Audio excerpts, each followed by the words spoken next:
एकादशी कब है? निर्जला एकादशी कब है? निर्जला एकादशी व्रत कथा संकल्प। मैं श्रद्धा और भक्ति के साथ भगवान श्री हरि विष्णु की कृपा प्राप्त करने हेतु निर्जला एकादशी व्रत का संकल्प करता करती हूँ। प्रभु मेरे सभी दोषों को दूर करें और धर्म, अर्थ, काम तथा मोक्ष की प्राप्ति का आशीर्वाद दें। हर निर्जला एकादशी व्रत कथा। सनातन धर्म में एकादशी का अत्यंत महत्वपूर्ण स्थान माना गया है। वर्ष भर में आने वाली 24 एकादशियों में निर्जला एकादशी को सबसे श्रेष्ठ माना जाता है। इस व्रत का उल्लेख अनेक पुराणों में मिलता है। मान्यता है कि जो व्यक्ति श्रद्धा और नियम पूर्वक निर्जला एकादशी का व्रत करता है, उसे वर्ष भर की सभी एकादशियों के व्रत के समान पुण्य प्राप्त होता है। महाभारत काल की बात है। पांडवों में भीमसेन अत्यंत बलशाली थे। वे भोजन के बहुत शौकीन थे और भूखे रहना उनके लिए अत्यंत कठिन था। माता कुंती, युधिष्ठिर, अर्जुन, नकुल और सहदेव सभी एकादशी का व्रत करते थे। द्रौपदी भी भगवान विष्णु की भक्ति में लीन होकर प्रत्येक एकादशी का पालन करती थीं। लेकिन भीमसेन के लिए उपवास करना कठिन था। उनके उदर में वृक नामक अग्नि निवास करती थी, जिसके कारण उन्हें अधिक भोजन की आवश्यकता रहती थी। जब भी एकादशी आती, वे सोच में पड़ जाते कि बिना भोजन के दिन कैसे व्यतीत होगा। एक दिन भीमसेन महर्षि वेदव्यास के पास गए और विनम्रता से बोले, गुरुदेव, मेरे सभी भाई और माता एकादशी का व्रत करते हैं, परंतु मैं भूखा नहीं रह सकता। कृपया ऐसा उपाय बताइए जिससे मुझे सभी एकादशियों का पुण्य प्राप्त हो जाए।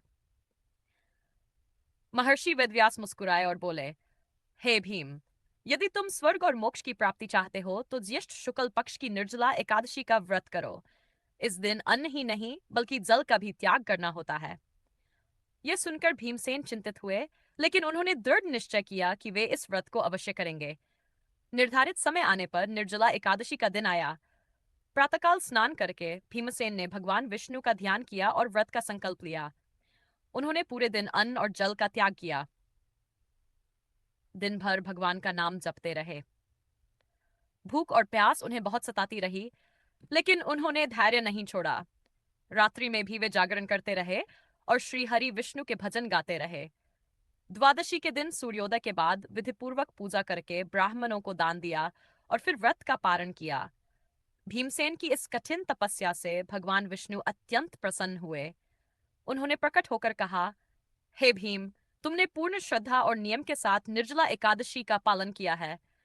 आज से यह व्रत भीमसेनी एकादशी के नाम से भी प्रसिद्ध होगा। जो व्यक्ति इस व्रत को करेगा उसे सभी एकादशियों का पुण्य प्राप्त होगा और अंत में वह मेरे धाम को प्राप्त करेगा।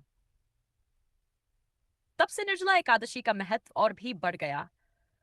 लाखों श्रद्धालु इस दिन भगवान विष्णु की पूजा करते हैं, दान पुण्य करते हैं और व्रत रखकर अपने जीवन को सफल बनाने का प्रयास करते हैं।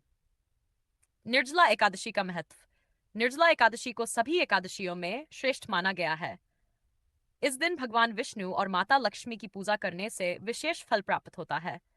मान्यता है कि इस व्रत से पापों का नाश होता है, मनोकामनाएं पूर्ण होती है और मोक्ष का मार्ग प्रशस्त होता है। पूजा विधि।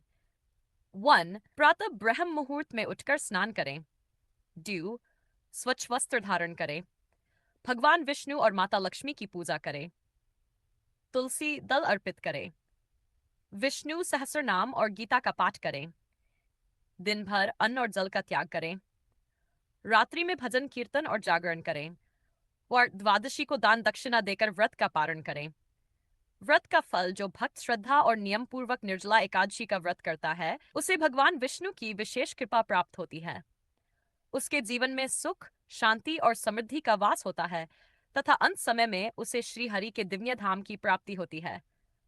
जय श्री हरि विष्णु। निर्जला एकादशी व्रत की जय।